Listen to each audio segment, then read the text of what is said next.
My name is Johnston Daniel Jr. Sorry? Johnston Daniel Jr. Johnston? Daniel J.R. Jr.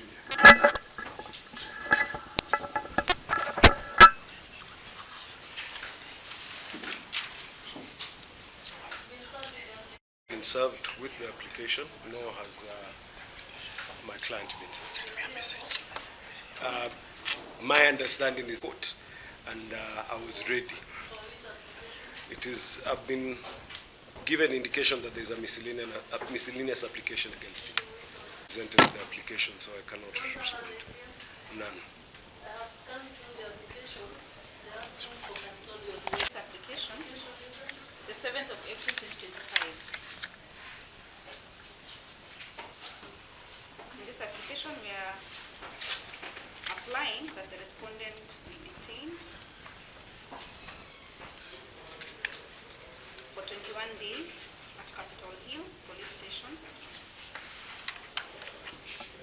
for the reason that the respondent, Your Honor, in this case, was arrested on the 4th of 21 days for investigations to be concluded. For the reason that the respondent was arrested on the 4th of April 2025.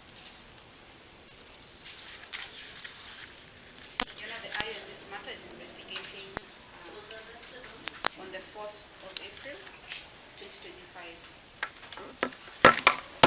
The IO is investigating a case of murder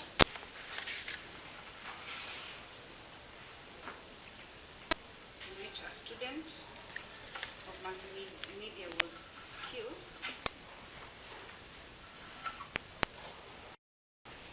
And it's believed that the respondent is highly connected in this case. So far, the investigating officer is yet to submit the exhibits which were found at the scene of crime to the government analyst for analysis. The deceased autopsy is yet to be conducted.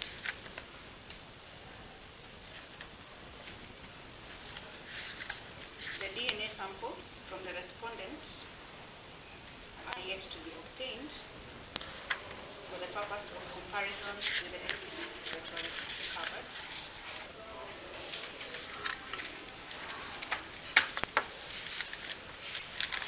We require that psychiatric examination is done on the respondent before arraignment at the High Court.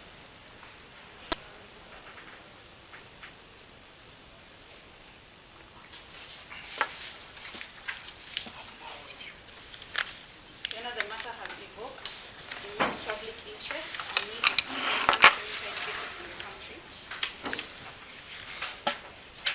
And based on those reasons that you stated, Your Honor, we pray that he is detained for 21 days. Your Honor, it may please you. We are not. We are with them. Then you. And on behalf of the victims,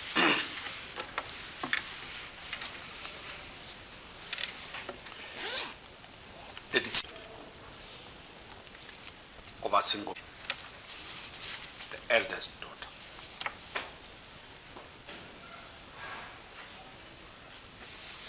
She has two siblings who are twins.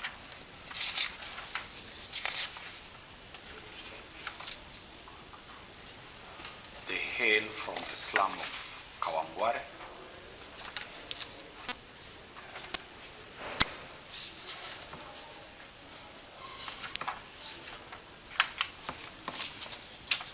The family is completely devastated.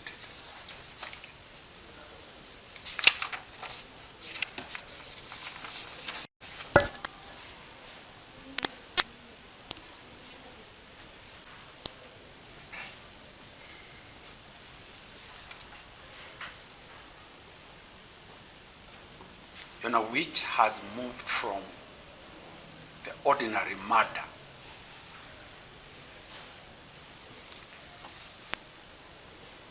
to an offense targeting a particular gender.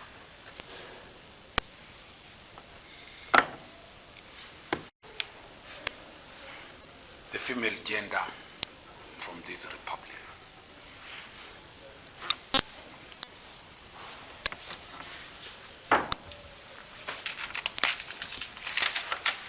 Urge the court to take judicial notice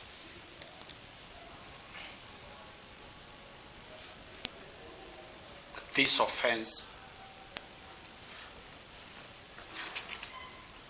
is alleged to have been committed within Multimedia University.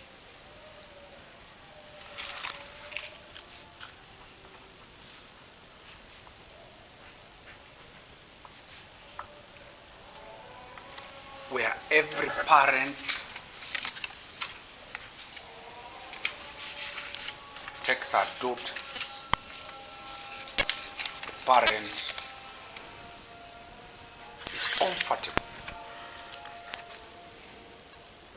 that the institution, the university, is a safe haven. It is our humble prayer that the court grants the day is sought.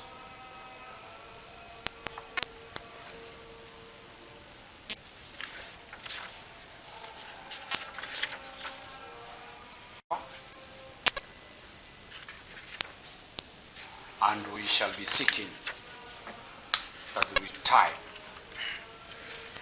the family be allowed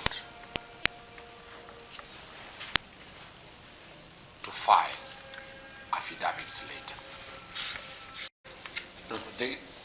Not for this, after the DPP decides. For now, we are urging the court to grant much of that. Thank you very much, Your Honor. We will be opposing that application. As you've stated, as they have stated, this is a matter of public interest. And being a matter of public interest, it is critical that justice be seen to be done. My client is not accused.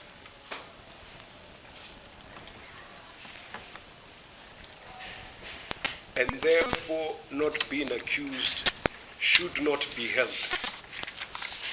and have his constitutional right under Article 29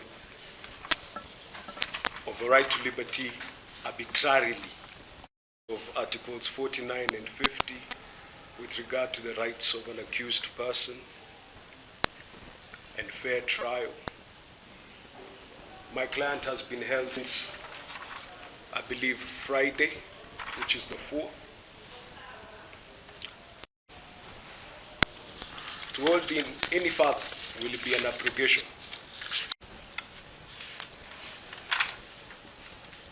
The severity of this matter is not lost to us. That is why we invite this court to ensure that justice is conducted even from this jump-off point. He appeared of his own accord, so he is able also to present himself for the blood test.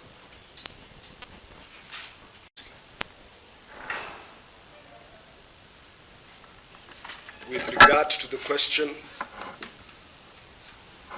of his access to Multimedia University,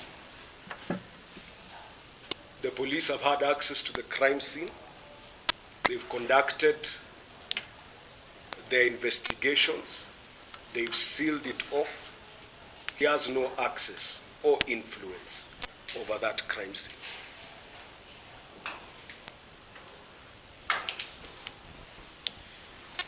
Orders with regard to keeping my client away from MNU if it should so deem fit. Therefore, given the justifications they have given, I am not convinced, and neither should this court be, that his right to liberty should be abrogated to the police. I ask this court to also be swayed by the fact that my client is a 19-year-old, a student like the victim, and therefore not capable to be a flight risk. I'd go as far as to say he doesn't even have a passport. Your Honor, to add to this, my client is himself a man of humble means, having never worked in his life, who comes from a family of humble means.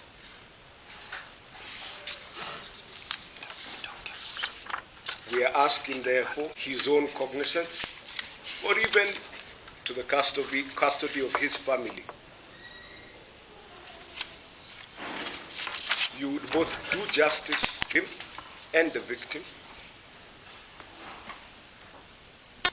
in as far as you would have met his constitutional, you would have preserved his constitutional rights. And with regard to the victim, we are amenable to any recommendations, even under he has no intention of not facing justice where that justice is served.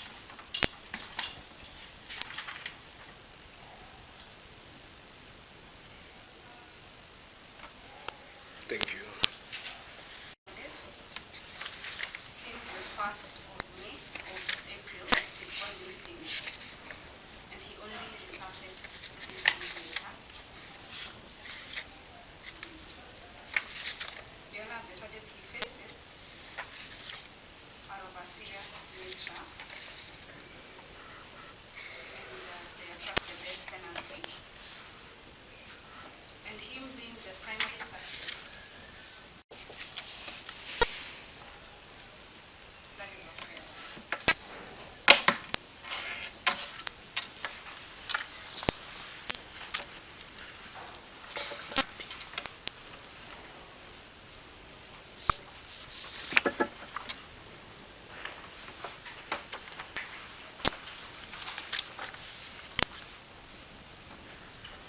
Your Honor, with your permission, just to assist the court in making this determination, Your Honor. Points of law. I have heard from Mr. Mali it is sufficient. For the purpose of asking the permission of the court so that the investigators can investigate this matter even deeply. Your Honor, in an application such as this, the court has previously suggested, in the case of Sudi Kipchumba, paragraph 24, that you should only be concerned, number one, with whether the application is made in good faith.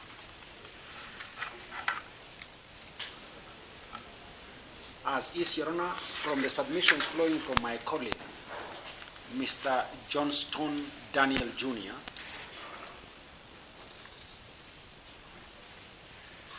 he has not pointed out any fact deponed on the affidavit to suggest that the investigator has made this application in bad faith.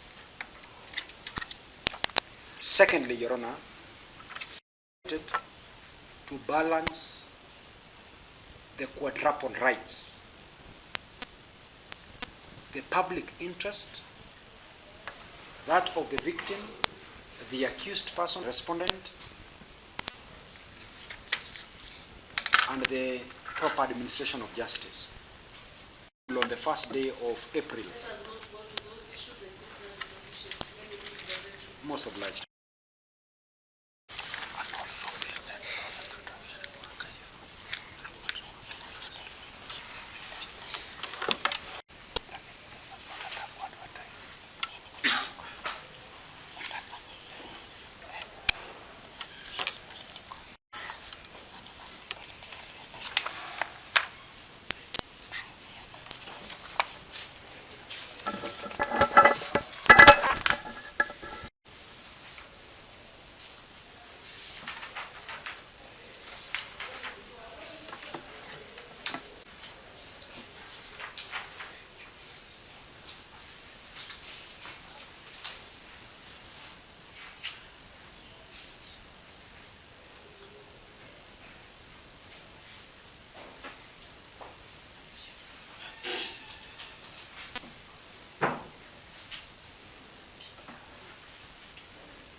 considered the application by the state and the responses thereto.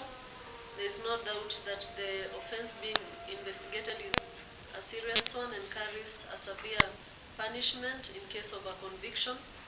The respondent is said to have presented himself to the police on the 4th of April 2025, while the offense is said to have taken place on the 1st of April 2025 at Multimedia University. The prosecutor has enumerated what the investigating officer has set out to do in the course of his investigations. There is need to have the police given ample time to do the same. The respondent, having presented himself to the police, is well noted. However, the right to liberty is not absolute, and the same can be limited. At this juncture, it will not be proper to release the respondent on bond or even on personal cognizance as suggested by his counsel. Therefore, in the interest of justice and bearing in mind that a life was lost, I find that the application is merited and the same is allowed. The respondent shall be held at Capitol Hill Police Station for 21 days.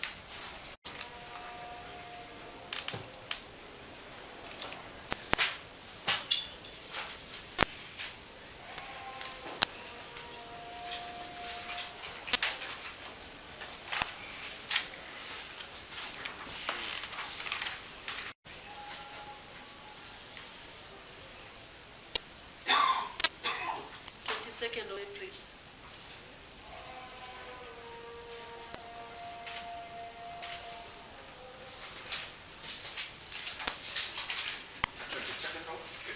Yes. March.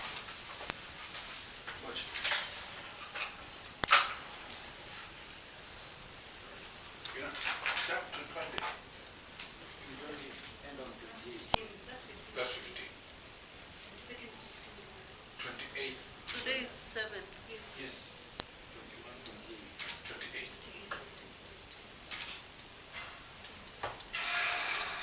21 ends on 21st. Those are 14.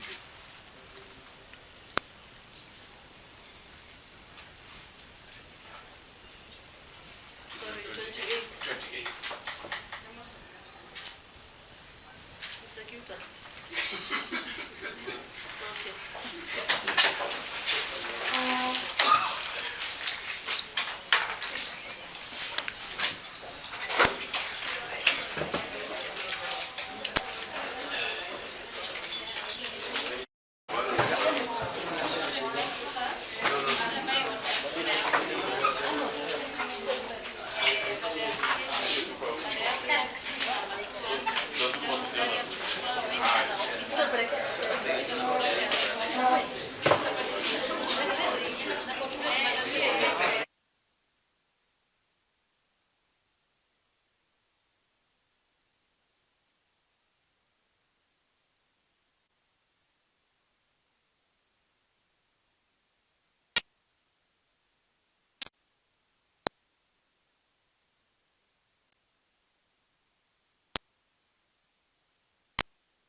Nyakundi. My name is Anthony Nyakundi. We are family members. We have come here. We are saddened with the death of our Sylvia Kwamboka. She was the only daughter Mama Teresa had. She struggled hard to make her ends meet. She has taken care of her since she was a child up to this time, and she expected something from her. But unfortunately, the cruel hand of death, we can call it an heinous kind of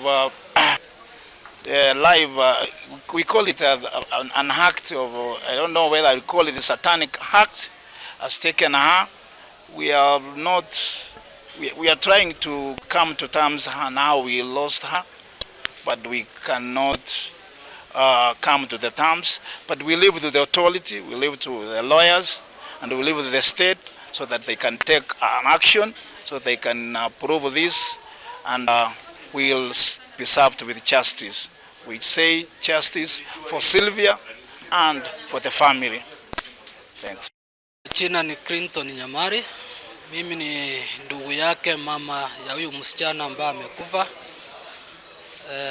Hili ni jambo ambalo ni zito sana, hata huwa tunashindwa tuongee nini. Chenye tungeomba kama familia tu ni haki tendeke ya huyu mtoto wetu ambaye amelala, kwa sababu tulikuwa na matarajio makubwa sana na yeye. Mtoto ambaye amelelewa kwa familia ambayo ni ya kimaskini. Chenye tunaomba tu ni koti tupatie haki ya huyo mtoto, ndio at least roho zetu siwe at least. Fetokari, msichana mwenye aliaga, as my nephew. Leo tumekuja hapa kuona mshukiwa akiletwa hapa kotini, na ukweli tumemuona. Tungeomba serikali yetu itende haki, na our council Dansan Umari ako na sisi hapa, na tunajua at the end of the day tutapata haki. Thank you. Now today we came here for the purpose of one Eric Mutinda Philip, the major suspect of the murder of the late Sylvia Kemunto, being presented. The investigators in this matter have, in their wisdom, which we have supported, sought for 21 days to detain him further, so that those 21 days can give them an opportunity of investigating this matter even further. So what the court has done, the court has heard both sides. The court has been well informed that indeed, following the untimely death of one Sylvia Kemunto, the suspect disappeared from the compound, the school compound, that is multimedia, only to resurface on the 4th day of April 2025 when he presented himself at the Sultan police station. So thereafter he was processed and availed to Capitol Hill police station. So what we came here to do was just to seek permission from court so that he can continue to be detained, to give room and window for the investigators to get into this complex murder. You might be well aware that this is a student. This is a student that was being depended upon by the parents. The parent was actually looking forward to this girl helping her in future. But now, due to what has happened, we send our condolences even to the family as the legal counsel of the family, and we are promising that throughout this journey, we are going to work together. We are going to ensure that justice is served. To go and store, or dump the body into that tank. So there is really need for the investigators to get enough time to investigate whether this suspect did this offense in conjunction with others or alone. If he did it alone, he should answer to his crimes. If he did it with others, even the others who have not been presented before court should be arrested, arraigned, and charged for their offense. That should be all for me for now. Thank you. Well, this investigation raises serious new trends of crime. It is called murder committed in institutions. It started with Kenyatta National Hospital, where a patient was murdered in a ward. It has now gone to a university where a student has been murdered within the hostels and within the boundaries of Multimedia University. Serious questions that we posed to the court and to the Director of Public Prosecution and the Director of the DCI is up to what level of either negligence or culpability did the university get involved itself into this matter. Students in the hostels of universities, when they are female students, they are taken care of in a manner different from the students who are boys. This is an attack on the gender, the female gender. We have seen murders committed outside the university hostels. This is the first one that has been committed within the university hostels. Where were the janitors? Where were the security of the university? I am reliably informed by the mother that this girl, the late, had complained to the security and the university administration that the said boy, the said suspect, had taken away her iron box. And it was such a serious case that was decided by the university. Because of the permanent and constant harassment, the girl sought security and refugee from the university. The university never did anything. She packed, came back to her mother's place. She has been operating from Kawangware, where her mother stays, to go to university. The reason why she went to school on that Sunday was purely to go and study to start exams on Monday. That is the reason she went. The bag that was used to carry her was the bag that was bought to carry her personal belongings from the university, because the university had become a place not safe for her. The university had failed to protect a student who sought refuge in them. So, we shall be seeking that the DPP orders an investigation into the management of the university, the security lapses that led the death of this young girl. This is a daughter of a single mother, a hawker at Kawangware. This is a death of the only hope from that family. This is devastating for the siblings who are twins, young daughters, young sisters. How will they cope with the loss of this? This is an attack on the female gender, and the nation needs to wake up.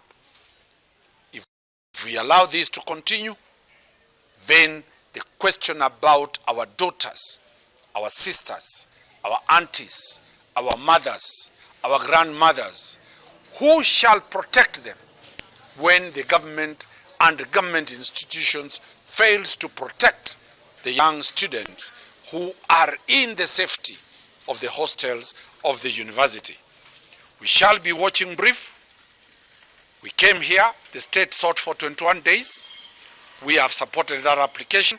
The state has been granted 21 days for them to complete their investigations. We shall come back on the 28th of April for either the file to be closed, for it to go to the High Court, for the offense of murder to be committed. But our prayer as the family is that it is practically impossible. This girl was over 60 kgs. That is not a small person. How did this person get strangled, or how was this person killed, put in a suitcase, being ferried from a lady's hostel to a man's hostel? How was it? How did it happen? Where was the university? We hold the university responsible, and we shall pursue that the university management and the perpetrator of the crime be charged, both of them, with the offense of murder or assisting one to commit the offense of murder. Thank you. My name is Johnston Daniel Jr. I am advocate for Eric, who is a young man, 19 years of age, barely grown into adulthood, a civil engineering student.